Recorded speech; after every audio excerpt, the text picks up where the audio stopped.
the call that started it all.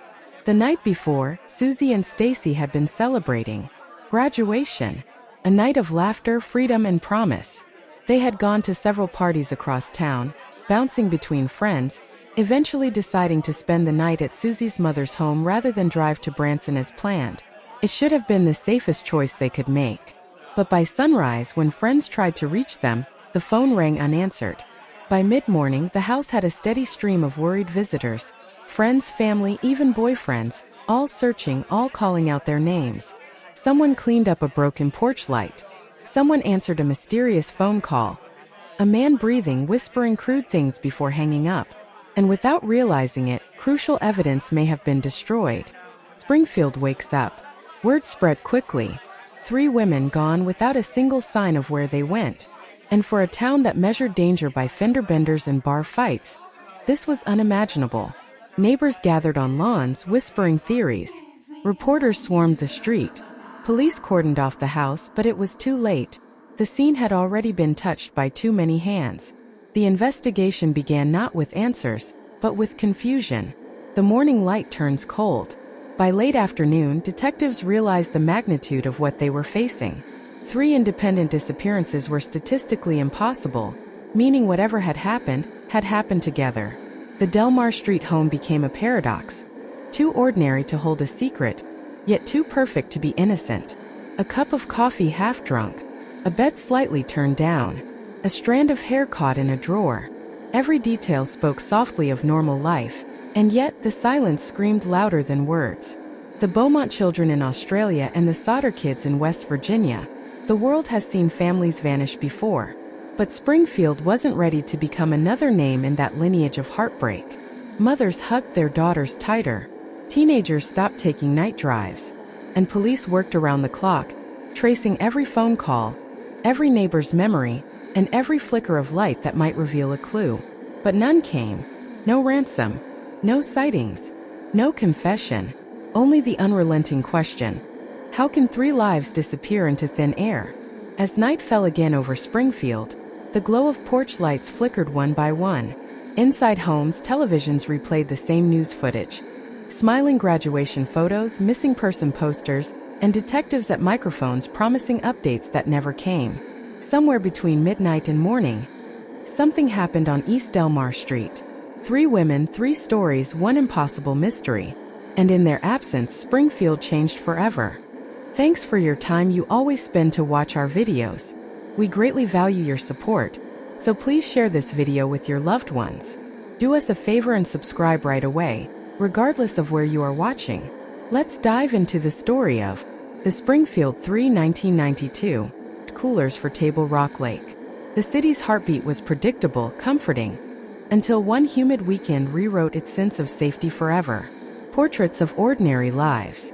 Sherrill Levitt was 47, a single mother who had rebuilt life on her own terms. Friends described her as meticulous, quietly funny, and steady as the hands that cut and styled hair in the salon she managed. Her home on Delmar Street reflected her spirit. Tidy, lavender-scented, every magazine aligned. Suzie Streeter, her daughter, was 19, fearless, outspoken, and a spark in every room. Blonde hair, bright eyes, and equal parts mischief and determination. She'd recently bought a red sports car, the pride of her independence, but she still called her mom every night before bed. And Stacy McCall, Suzie's best friend, was the gentle counterbalance, soft-spoken, polite, and quick to smile. The two had met years before and were nearly inseparable. Graduation had been their shared horizon. Adulthood waiting just beyond the summer sun. 3 women, 3 different chapters of womanhood, bound by friendship, family, and the rhythm of ordinary life. The last week before. In the days leading up to graduation, the girls' world was a blur of ceremonies and parties. The Springfield Catholic High School gym buzzed with parents holding camcorders, the future bright and unthreatening. To everyone watching, it was pure celebration. A ritual of promise. No one could imagine that within hours, the names printed in that graduation program would become headlines in a missing person case that would haunt the nation. Sherrill had stayed home that night, tidying the house for company. She'd recently finished redecorating. A new lamp here, wallpaper there. Subtle acts of nesting that signaled stability after years of doing things alone. She was proud of Suzie, proud of the independence she'd raised. The air of trust. Springfield in the early 90s was safe, or at least it felt that way. Parents let teens roam until curfew. Doors were often left unlocked. Crime was something that happened elsewhere, in cities with subway systems and nightly sirens, but danger rarely announces itself. Sometimes it slips quietly into places too familiar to notice. The last photographs. Family camcorders captured their final hours in fragments. Suzie laughing with friends by a pool, Stacy adjusting her cap, and Sherrill's camera flashing as she shouted, "Smile, girls." Moments later, the tape ended, the camera clicked off, ordinary life frozen in that final frame. Every disappearance begins with a photograph, a still image that refuses to tell you what came next. The night of June 6. Graduation day gave way to evening celebrations. Dozens of parties dotted the suburbs, music, soda cans, the smell of sunscreen and barbecue. Suzie and Stacy promised their parents they'd stay together. They planned to sleep over at a friend's house before heading to Branson the next morning. But plans shifted, as they often do. The friend's house became too crowded, and Suzie suggested they crash at her mom's instead. A short drive, a few miles across quiet neighborhoods, safe, familiar, uneventful.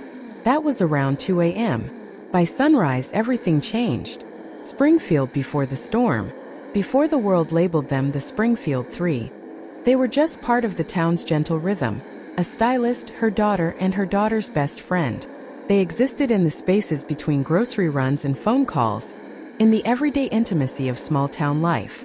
And that's what made what happened next so unbearable. When investigators later retraced their final steps, they found a map of innocence. Neighborhoods where children still played until dark, houses without deadbolts, and convenience stores where clerks recognized every face. Springfield trusted itself. That trust would become its greatest vulnerability. The suburban canvas. Picture Delmar Street in those days.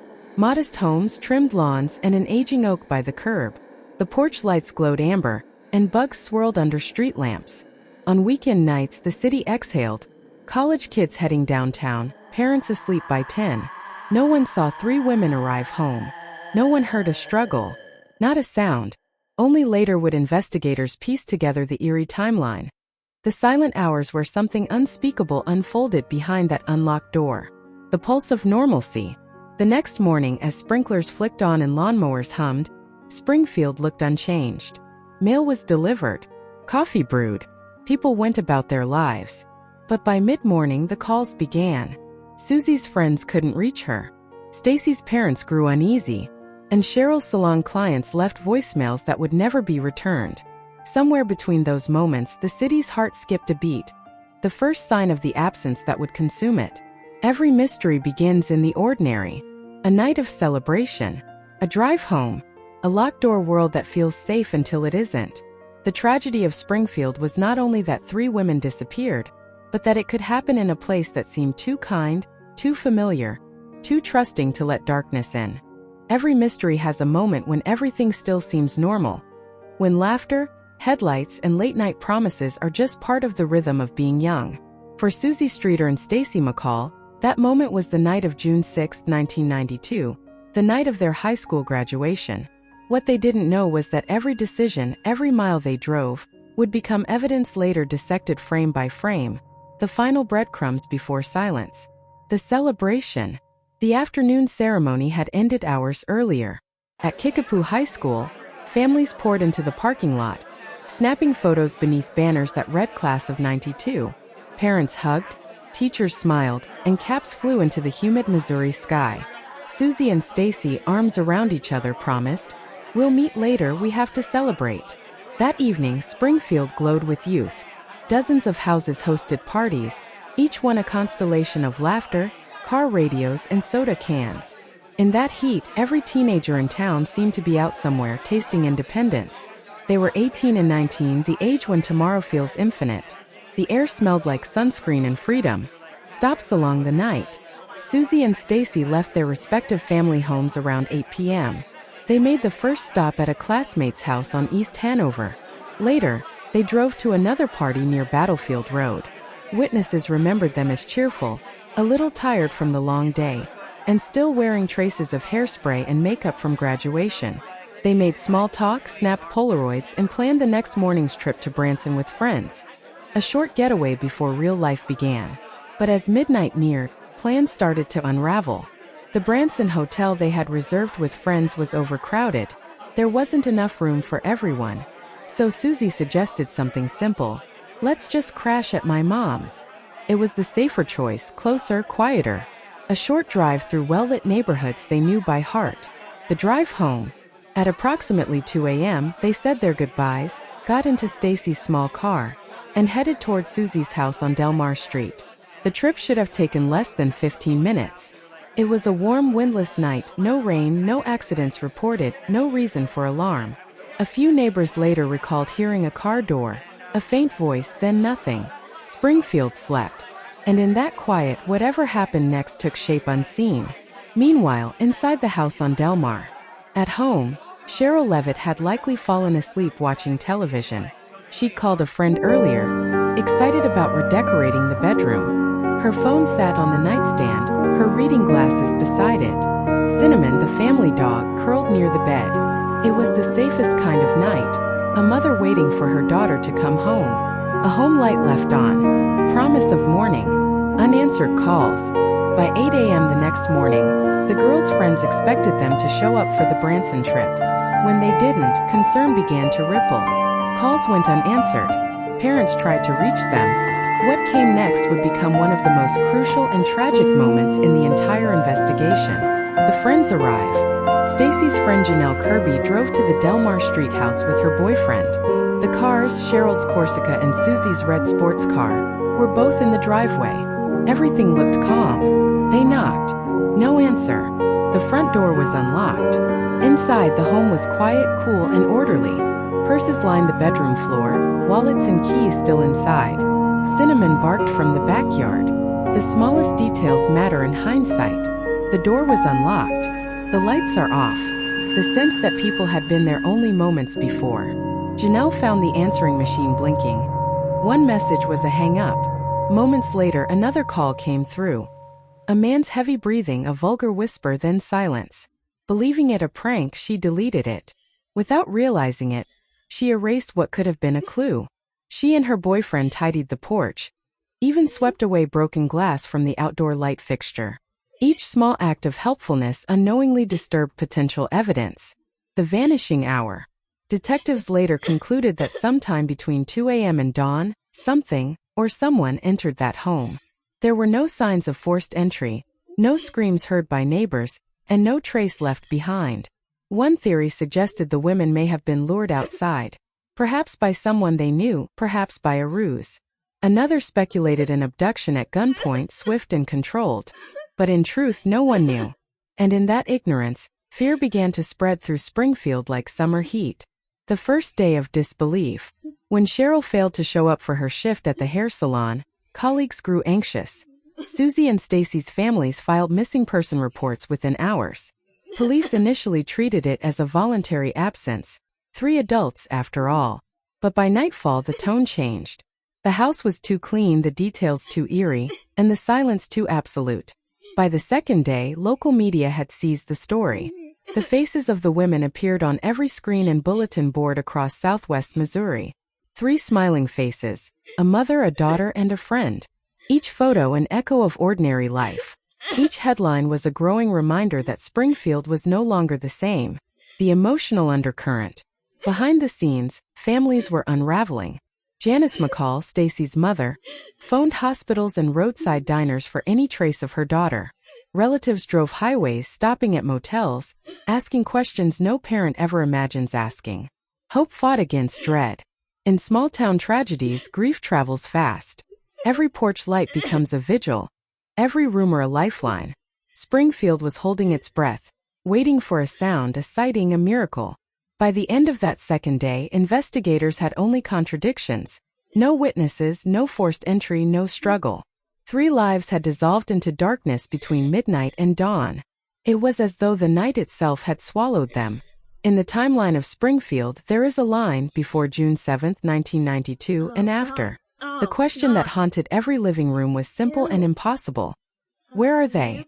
The empty house on Delmar Street. Every crime scene tells a story. But in this case, the story was missing its characters. The house at 1717 East Delmar Street, home to Sherrill Levitt and her daughter Suzie, was about to become the epicenter of one of America's most haunting unsolved disappearances. The first walkthrough. It was mid-morning on June 7, 1992, when Springfield police finally arrived. The report at first was simple: 3 women missing. But as officers stepped through the open door, what they found inside didn't match any ordinary disappearance. The air was still. The blinds were drawn. The faint smell of Sherrill's hairspray lingered in the bathroom. Nothing was overturned. No broken furniture, no overturned chairs, no blood. It looked like 3 women had stepped out for a moment, maybe to the store, maybe to walk the dog, and simply never returned. On the kitchen counter sat a neatly folded graduation cap and a half-finished pack of cigarettes. In the bathroom, makeup brushes lay beside the sink, as if Suzie had just washed her face. A small gold chain rested on the counter. But in the bedrooms, detectives noted something more chilling. All 3 purses, Sherrill's, Suzie's, and Stacy's, were lined up on the floor. Each one contained car keys, identification, and money. The kind of things you don't leave behind voluntarily. The details that shouldn't be. One of the officers noticed the front porch light. Its glass globe shattered. Fragments swept neatly into a nearby trash can. It seemed minor, almost domestic, but later, that small act would become an example of how this scene had been unintentionally contaminated. Janelle Kirby and her boyfriend, the first friends to arrive earlier that morning, had tried to help. They had straightened the porch, tidied the walkway, and even checked the phone messages. What they couldn't have known was that each movement, each erased voicemail, was erasing something investigators might have needed later. Sometimes the line between kindness and contamination is heartbreakingly thin. The phone calls. Detectives replayed what little was left of the answering machine. Most messages were innocent, friends congratulating Suzie on graduation. But one stuck out.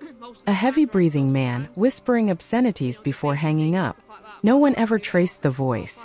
And the original tape, potentially critical evidence, was accidentally recorded over in the days that followed.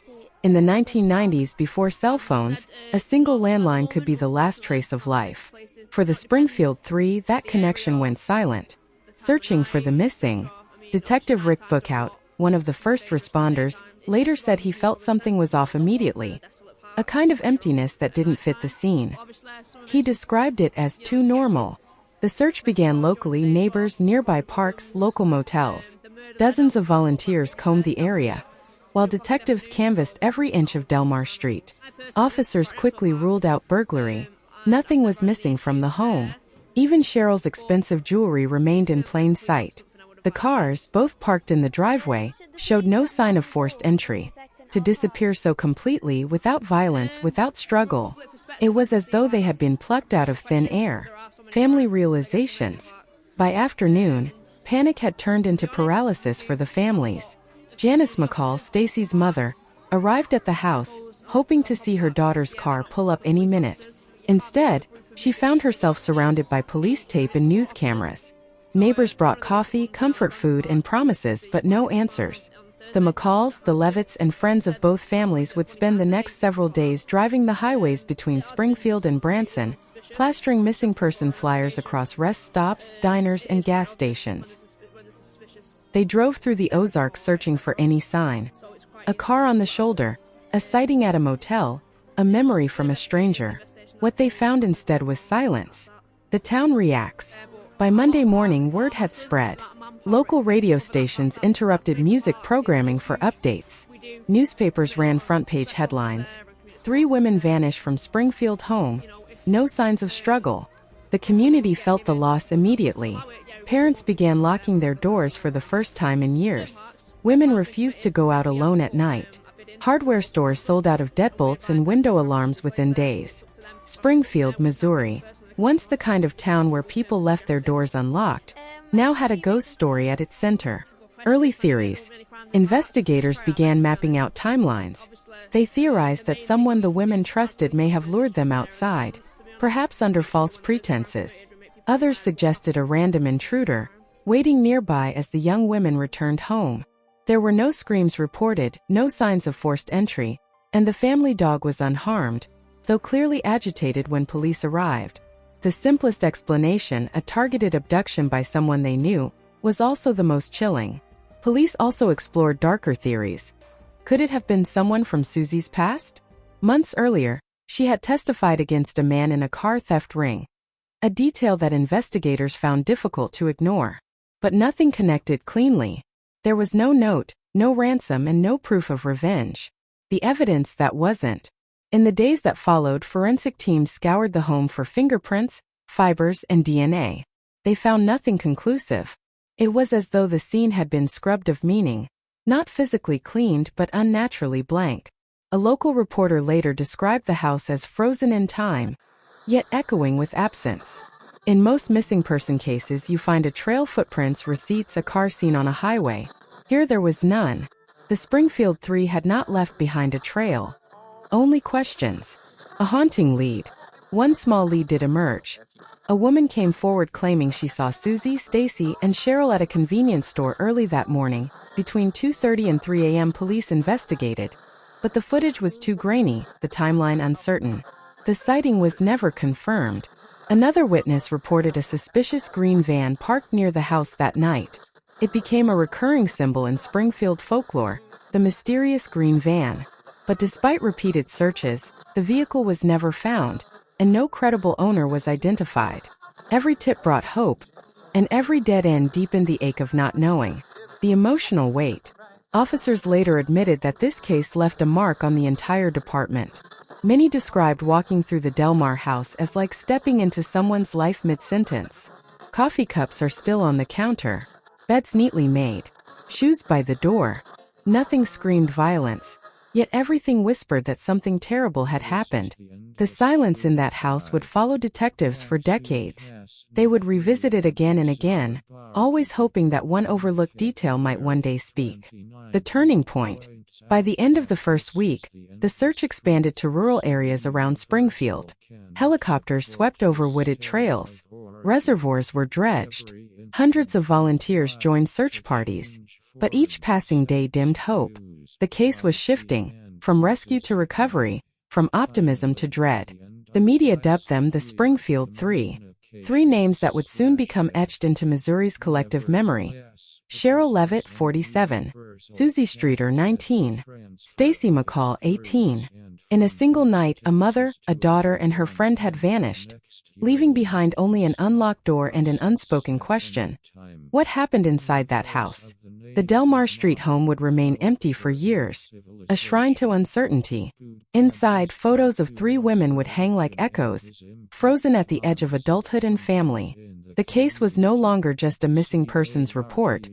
It was becoming a riddle that would haunt investigators for generations. In the first 48 hours, every minute counts.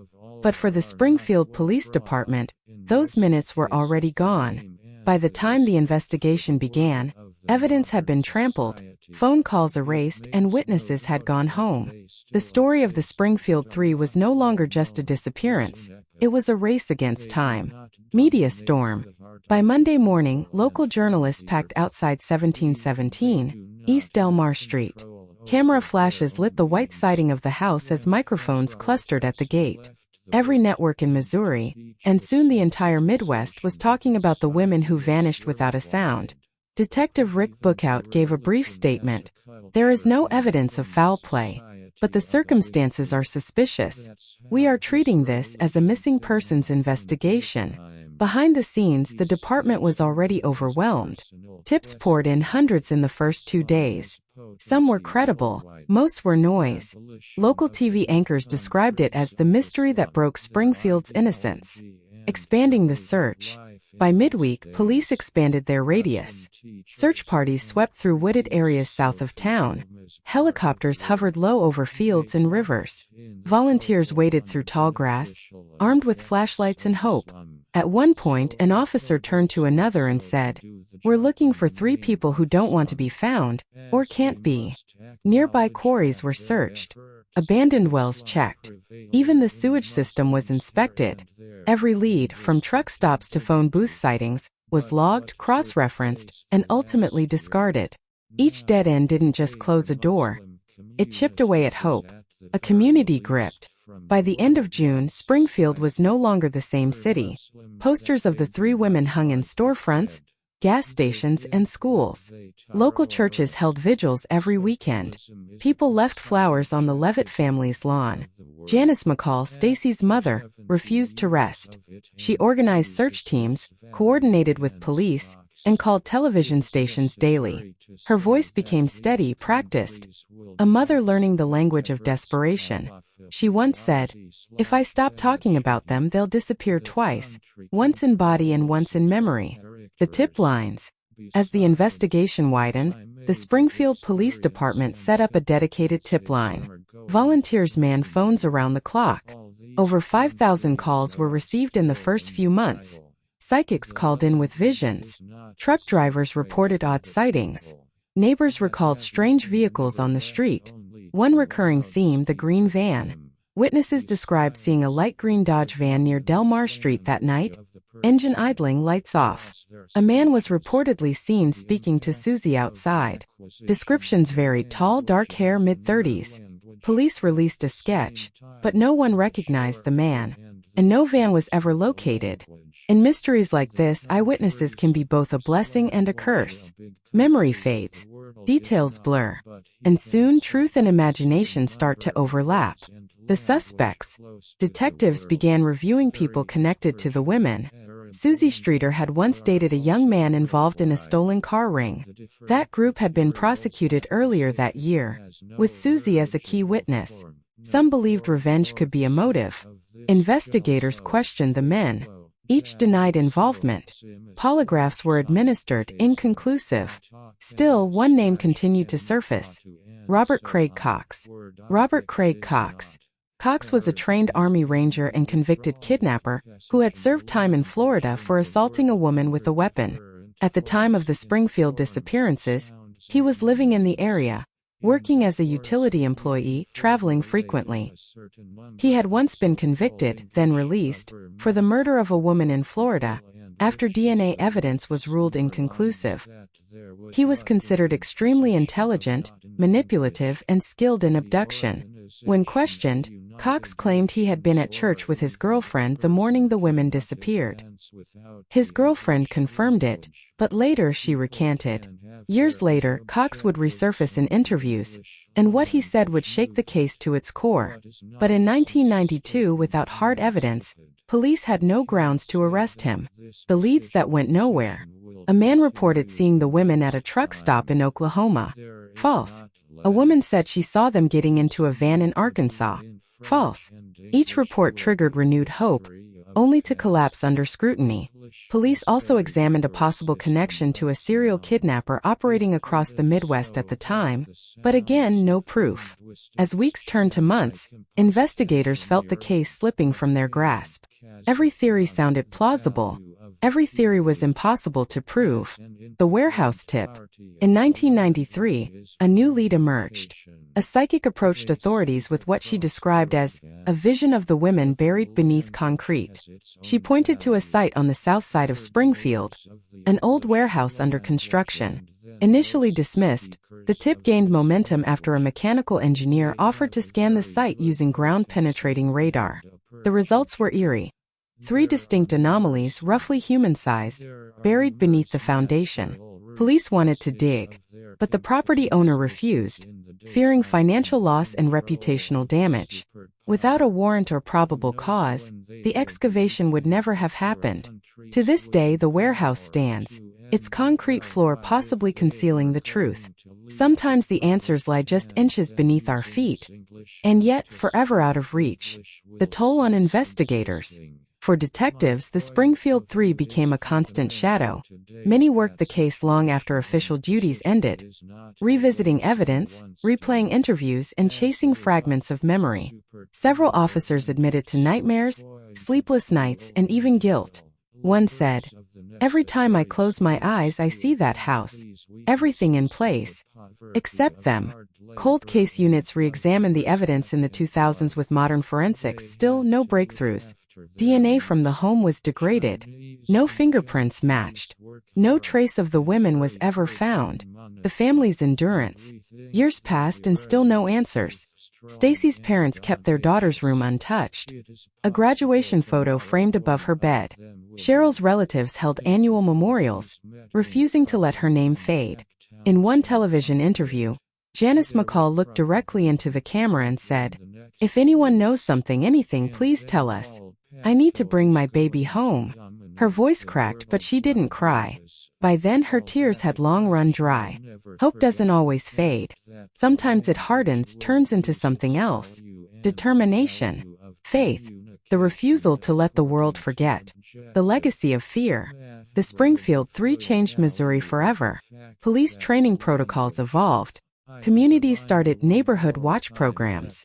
Universities added new safety measures for students. But for every policy written, the question still echoed through Springfield's quiet nights. How can 3 people vanish without a trace? It wasn't just a case anymore, it was a parable. A reminder that safety, even in small-town America, can be an illusion. Decades later, investigators still revisit the files. Technology has changed. The faces of the detectives have changed. But the ache remains. 3 names, 1 story, no ending. The Springfield Three. As the sun dipped below the Ozark horizon that 5th night, Springfield's once quiet streets pulsed with unease. Every theory seemed to crumble under the weight of missing facts. And yet, one detail refused to go away. The porch light at 1717 East Delmar Street had been left on deliberately, investigators believed, but by whom? And then came the call, the one the police would later describe as the most chilling lead we ever got. A man's voice, low, steady, and certain, claiming to know exactly what happened to Sherrill, Suzie, and Stacy. But before detectives could trace it, the line went dead. Watch out for part 2 of this pathetic story, where we will follow that lead and every other into the maze of suspects, theories, and deception that would haunt Springfield for the next 3 decades.